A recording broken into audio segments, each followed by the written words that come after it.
అందరికీ నమస్కారం. ఈ సంవత్సరపు బిగ్గెస్ట్ బ్లాక్ బస్టర్లో పుష్ప 2 కూడా నిలిచింది. కలికి దేవర తర్వాత పుష్ప 2 కూడా అంత పెద్ద సక్సెస్ అయింది.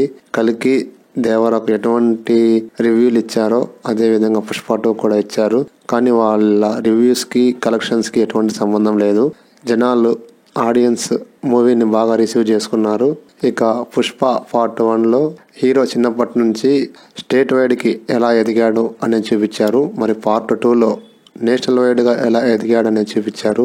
పార్ట్ 3లో ఇంటర్నేషనల్కి ఎలా ఎదిగాడు అనేది చూపిస్తాడు అని అనుకుంటున్నాను డైరెక్టర్ గారు.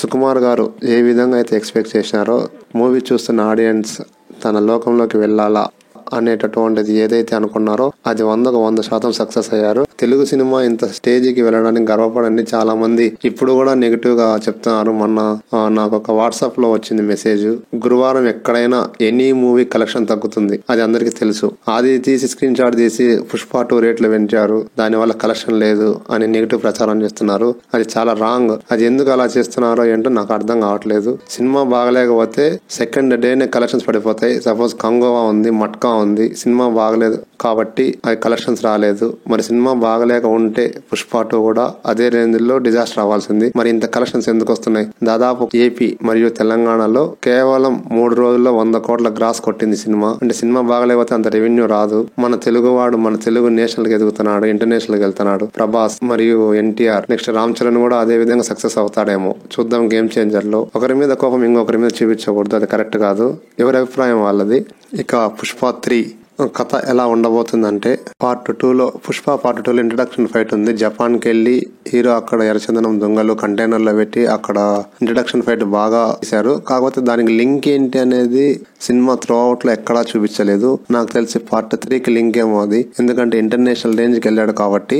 ఇంతవరకు ఫస్ట్ లోకల్ అమ్మాడు, తర్వాత నేషనల్ కి అమ్మాడు, తర్వాత ఇంటర్నేషనల్ కి అమ్మాలా కాబట్టి అతను ఇంటర్నేషనల్ రేంజ్ లో వెళ్ళాలి కాబట్టి జపాన్కి వెళ్ళి అక్కడ ఎర్రచందనం అమ్మి ఎర్రచందనం ఇంటర్నేషనల్ రేంజ్కి వెళ్ళాలి కాబట్టి ఇంటర్నేషనల్ లెవెల్లో అతను ఎవరు అనేది కనుక్కొని పార్టీని కనుక్కొని అక్కడికి వెళ్ళి ఎర్రచందనం అమ్మినట్లుగా ఉంది ఫస్ట్ ఇంట్రడక్షన్ సీన్ లో పుష్ప 2లో. మరి ఇదే అనుకుంటా లింక్. ఇంకా ఎండింగ్ క్లైమాక్స్ కి వస్తే క్లైమాక్స్ లో చాలా క్వశ్చన్ మార్కులు ఇచ్చారు. ఒకటి, బాంబు పేల్చేది పోలీస్ ఆఫీసర్ షెకావత్ లేకపోతే ఇంకా ఎవరు అనేది క్లారిటీగా లేదు. కాబట్టి అతను కొంచెం చెయ్యి కొంచెం ఖాళీ ఉంది కాబట్టి షెకావత్ అని అనుకుంటున్నారు చాలా మంది. మరి అదో కాదో చూద్దాం.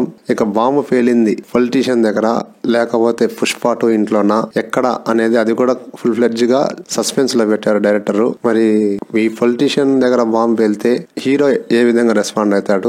ఒకవేళ లేదు హీరో దగ్గర బాంబు పేలింటే పొలిటీషియన్స్ వాళ్ళు ఎలా రియాక్ట్ అవుతారు అనేది పార్ట్ 3లో చూడాలి. ఇంతకు పార్ట్ 2లో స్టార్టింగ్ లో కొన్ని రోజులు షూటింగ్ అయిన తర్వాత వేర్ ఈస్ పుష్ప అనేది కొంచెం హైలైట్ చేశారు మూవీకి. అంటే పుష్ప తప్పించుకొని వెళ్ళాడా లేదంటే ఎక్కడికైనా వెళ్ళిపోయాడా ఏంటి అనేది క్వశ్చన్ మార్క్ లో చూపించారు. దానికి సంబంధించిన లింక్ పార్ట్ 3లో ఉందేమో చూద్దాం. వేర్ ఇస్ పుష్ప అనేది పార్ట్ 3కి సంబంధించినట్లుగా ఉంది. ఇప్పుడు ఆ బాంబు బ్లాస్ట్ లో హీరో ఏమైనా ఎస్కేప్ అయినాడా లేదంటే హీరోయిన్ హాస్పిటల్కి వెళ్ళి బాబును కంటుంది, అక్కడ ఫ్యామిలీ అంతా ఆ బాంబు బ్లాస్ట్ లో చనిపోతారా లేదంటే సేవ్ అవుతారా, ఏమవుతుంది, ఫ్యామిలీ పుష్పకు సపోర్ట్ ఇస్తుందా లేదా అనేది పార్ట్ 3లో చూడాలి. పార్ట్ 2లో హీరోయిన్ సీఎంతో ఫోటో తీసుకోవాలా అని కోరిందని హీరో సీఎంనే మార్చేస్తాడు. ఆ సీన్స్ చాలా బాగున్నాయి. మరి పార్ట్ 3లో హీరోయిన్ ఏం కోరుతుంది, మరి హీరో ఏం చేస్తాడు? పుట్టబోయే బాబు గురించి కోరుకుంటుందా లేదంటే పుష్పకు సపోర్ట్ గా ఉన్న జనాల గురించి కోరుకుంటుందా లేకపోతే ఏం కోరుకుంటుందో చూద్దాం. ఇందులో హీరోకు చాలా పెద్ద అడ్వాంటేజ్ ఏంటంటే తన కింద పనిచేసిన వాళ్ళని పార్ట్నర్ గా చేర్చుకోవడం.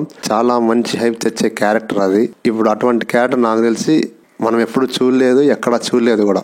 ఆ క్యారెక్టర్ డైరెక్టర్ బాగా డిజైన్ చేశారు. ఎందుకంటే పనిచేసే వాళ్ళ విధంగానే చూస్తారు తప్పితే ఓనర్ గా ఫీల్ అవ్వరు. కానీ పుష్ప మాత్రం తన పార్ట్నర్ వాళ్ళు కూడా నాకు సపోర్ట్ చేస్తారనే ఫీలింగ్ తో ఉంటాడు. అది మాత్రం చాలా మంచి గొప్ప క్యారెక్టర్ అది.